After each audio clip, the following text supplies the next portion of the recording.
Welcome to Business Communication and Presentation Skills. This is designed for LDRP Institute of Technology and Research and with this Somani Institute of Technology and Research for the students of semester 1 and 2. Today's chapter is chapter 3, Barrier of Effective Communication. Now in this chapter, I have taken the most important part, the barrier only. Rest of the things will be available in your Google Drive where it is being shared. So let us start. Now we have a lot of barriers.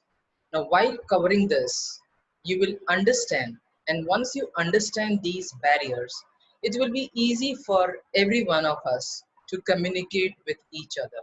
Yes, we will, once you understand these physical, emotional, cultural, language, gender, mechanical, and semantic and organizational barrier. Once you understand this, it will be easy for everyone to communicate. If somebody has got semantic barrier or somebody has got mechanical barrier, the opposite person or you will be able to understand the person. That is why it has been covered here. Now, physical barrier. We are going to take the physical barrier first, and yes, we are going to learn in detail. The environment. Right now it is June. In the month of June, May, June, in Gujarat, it is like 45-degree or 50-degree. So if you are exhausted, if you are in the sun, it is going to be a environment physical barrier. You will not be able to listen to the person because the environment is not allowing you to listen to the person properly, or if you are tired you may not be able to talk to the person or communicate to the person properly. Then is distance. If you're sitting here and the person with whom you're going to talk is sitting a distance apart, maybe other part of the world also, maybe other part of the state also, or in a different room, and distance is going to affect in your communication. So once you understand that, and yes, if somebody says it is hot here, that means you have to allow that person to either calm down. If somebody says I'm too far, do not stress the person to talk or communicate with you. Now, ignorance of medium can be language, medium can be the posture, gesture of different community. So medium, as you know, medium can be anything which was covered in chapter 1, the different kinds of medium. Emotional barriers. Now, here I have drawn a wall. This wall is called mental wall. Everybody has got mental wall. Now, when does this emotional barrier becomes your barrier for communication? When you say you are ugly. God has made everyone beautiful and handsome. Please remember that. But if you decide that you are ugly, nobody can help you.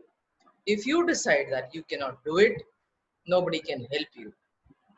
If and when you are always negative with yourself, you will not have confidence. So see, these are the walls that you are making. One more, I cannot talk. Some people say, oh no, I cannot talk in English. But that person, when I say I can't talk in English, the person is saying that in English. So how can you say that you cannot talk in English? So these mental blocks, mental blocks that you create, and you keep on building these walls. These are few, but you keep on building. And if you keep on building, that becomes your emotional barrier. And because of that emotional barrier, what happens is you have fear. Fear can be within yourself, and you suspect, there are chances that you suspect, oh, why, because I am ugly, that person is not talking with me. Because I am unable to do these work, that person did not give me this work. So we suspect, we come into suspicion, and we don't trust. We may not even trust ourselves. So if you don't trust ourselves, how can you trust others? Now, and see, this is what the problem arises in when you have built these mental wall. This prevents you from being yourself.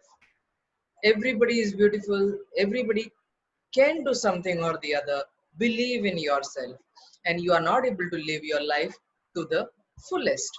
I'm sure everybody wants to live the life fullest. So if you create these walls, you will not be able to do this.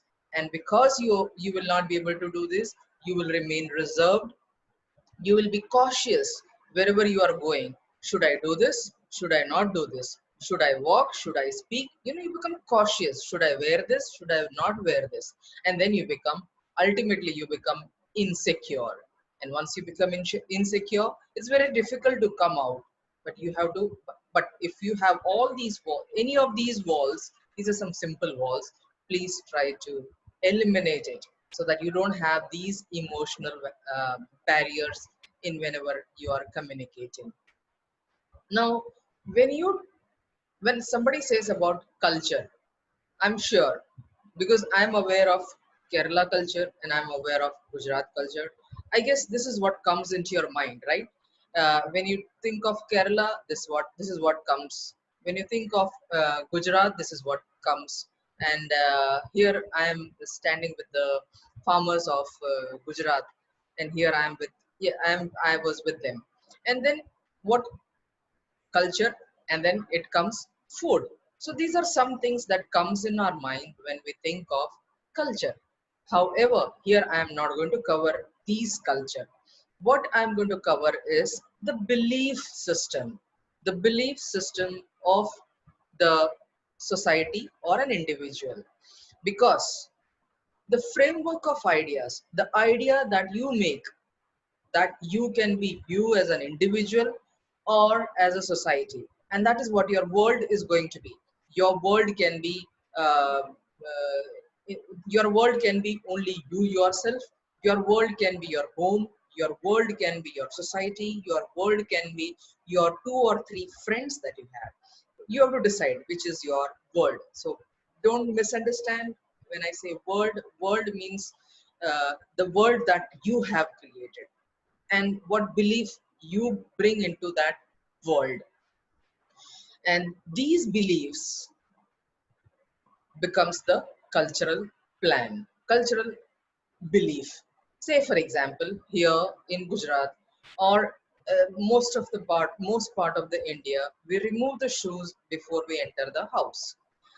I've seen that some of the shops also asks us to remove the shoes before they enter, because in Gujarat I've seen that they have got the beds.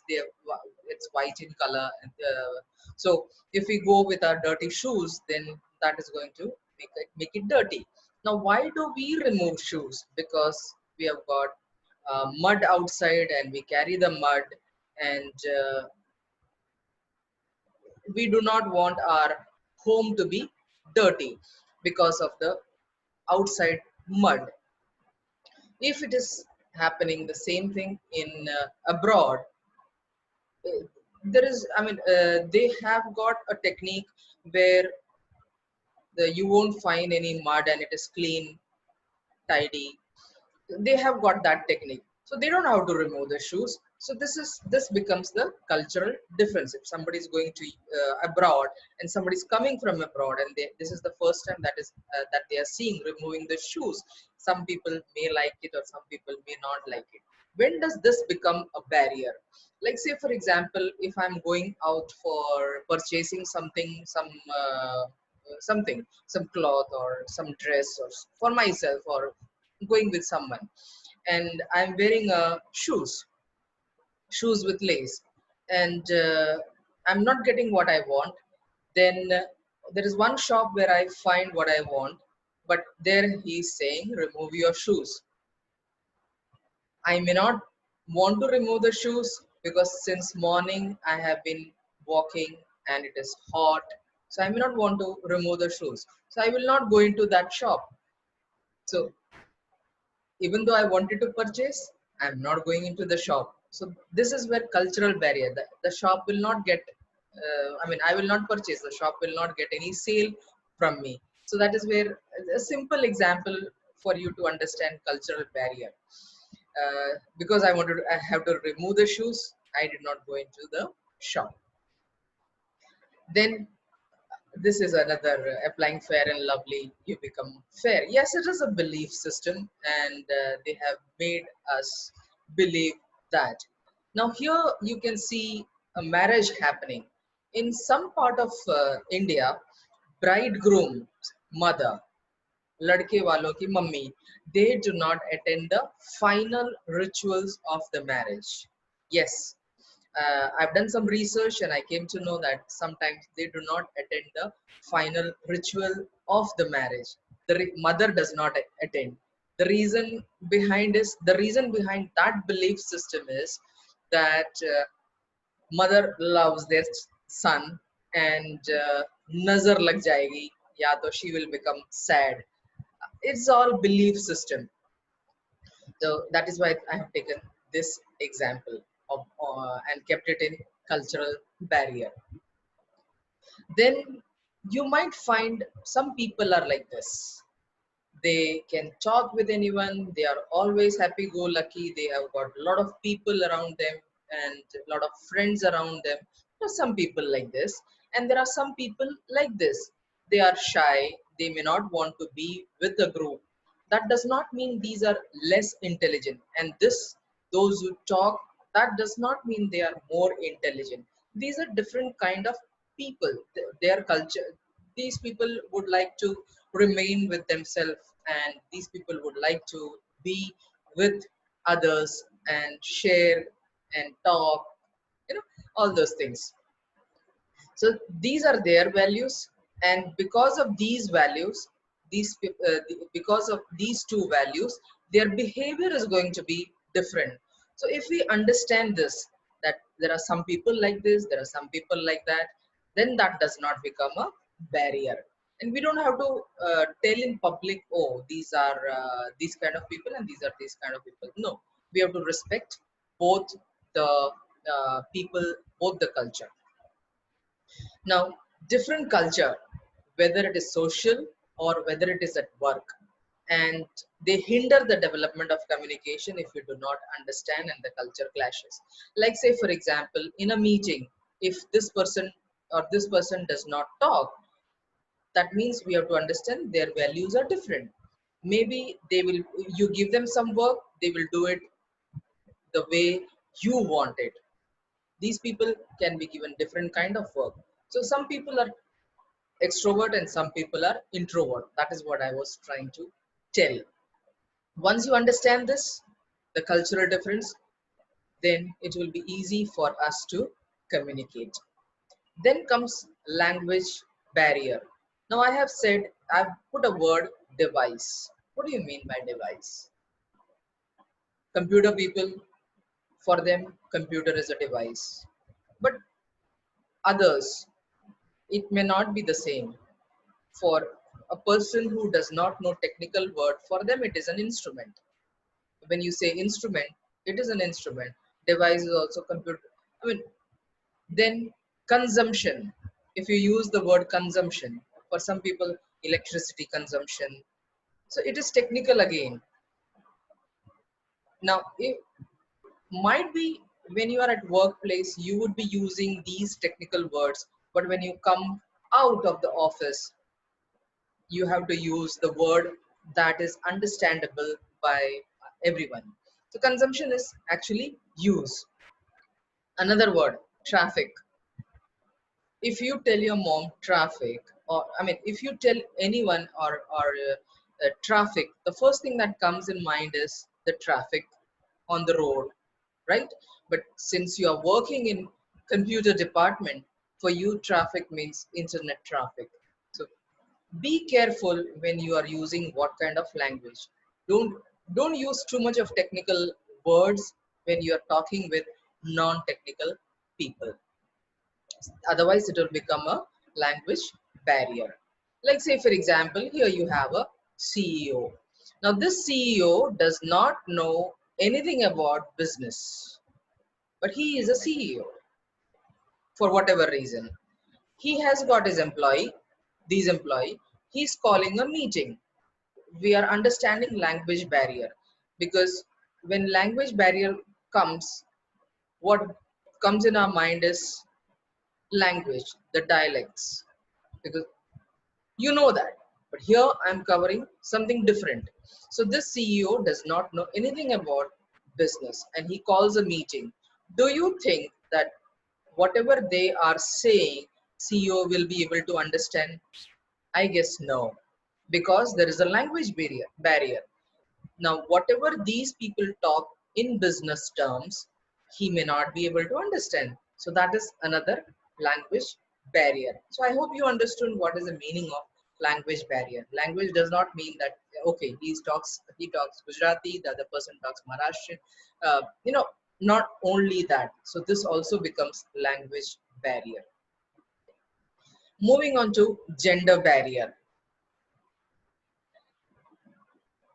Different communication style. Everybody has got their different communications style, and if you don't understand the different communication style, that becomes gender barrier, and it will be difficult for everyone to work together. I'm taking men, they would like to provide information. Try this. Or filling up a form. This is how you fill up the form. So men like to provide information. So female, please understand, I am also female. So men like to provide information. So if you want any information, please go and ask men. And they rarely seek information. You give them some information, they provide information. They behave, they tend to do that. It's and women seek to understand and listen to others. They would love to listen to others and then understand and then speak. Dominating is one of the things that men usually do it. I'm not going in depth because some of them will consider that I'm a feminist. No, I'm not a feminist. I'm trying to make you understand the gender barrier.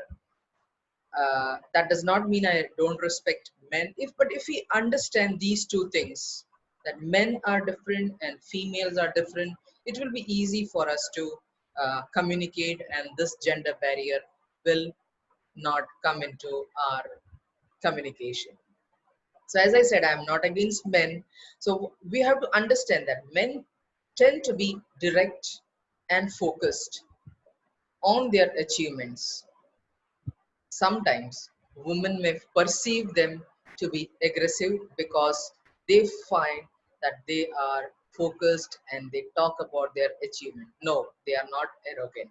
So if we know both the parties, then it will be easy for us to communicate. Mechanical barrier. I have done this. I don't know how many of you have done this. When the TV does not work, I've done this, tapping, and I don't know whether you people have got the chance to do it. You purchase anything, it needs constant maintenance. And if you don't do constant maintenance, this is what is going to happen. It is going to make some noises. So when it makes noises, that means it is mechanical barrier. Now comes semantic barrier. Now semantic here, I am going to take it as symbolic obstacle. It has got many meaning. Here I'm going to take in communication, I'm going to take it as symbolic obstacle, which distort the send message in some other way than intended. Whatever you want to say, that is not being taken as because it is not understood by the other person. Like say for example, I have taken a word wave.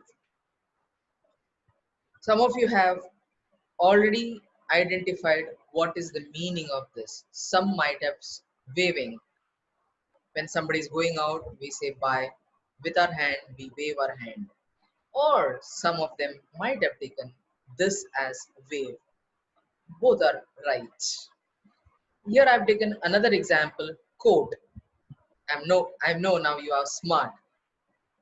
Some people will understand as this, and some people will understand as basketball court or badminton court, or whichever court it is. Now, what is this? It has got 1, 2, 3, 4, 5, 6, 7, 8. Is it an octagon? Is it red color? For me, it is stop. So what I am trying to tell is whatever I want to convey, I should convey it clearly. If I had written stop here, everybody would have understood that it is stop message. But I have not written here. I have kept it open for audience to get confused. So let's not do this. That is semantic barrier that I have covered here. Now comes organizational barrier. Stringent rules. Say, for example, in some company or in some organization, the time is from 10 to 9 to 6. And if they say that if you are late 1 minute, if you come at 9 o'clock, not 9 o'clock, you come at 9:01, then your half day will be considered. So if you have these kind of stringent rules, it is going to be a barrier for an organization. Some people, what they do, anyway, they are going to cut my half day, let me go home. So if that person thinks that way, then that half day work is gone. That half day work for the organization is gone. Sometimes it happens inadequate growth opportunity. Suppose the person is working very hard, but there is no growth, there is no promotion which is being seen, then that person may not work for that organization that much. So inadequate growth opportunity. Poor listening. Yes, this is common everywhere. Uh, in any organization, poor listening is there. Shortage of staff. If there is shortage of staff, you are overburdened with the work that you are doing, and you may not be able to give the way you want to give because you want to finish the work. Formal division, especially from top to bottom. When this happens, what happens is top to bottom to top. They will think, should I convey this message to the top management? Will they listen to me? Will they understand me? Will they take it? Will they consider this? All the mental blocks also affect the organizational barrier. Lack of communication policy. How you should communicate. There are strategies in the organization for communication policy that is required in an organization. Otherwise it is going to be considered as organizational policy, and if there is no organization policy, then it will be like I order, you listen. So I guess this is where I'm completing my chapter 3. The main part of chapter 3 is barriers. I hope you have understood these barriers. Once you understand these barriers, it will be easy for you to uh, understand everyone, and once you understand everyone, the communication is going to be smooth. And please subscribe. This is our syllabus is over. I'm saying our syllabus is over because it is lockdown. I have created this video in the lockdown period, and consider this as revision video or anything. Subscribe. If you have any questions, please ask to me on my official email address, but mention your name, enrollment number, branch, and expect a reply within 24 hours. Thank you very much. Stay safe, and do take care of yourself, and have a wonderful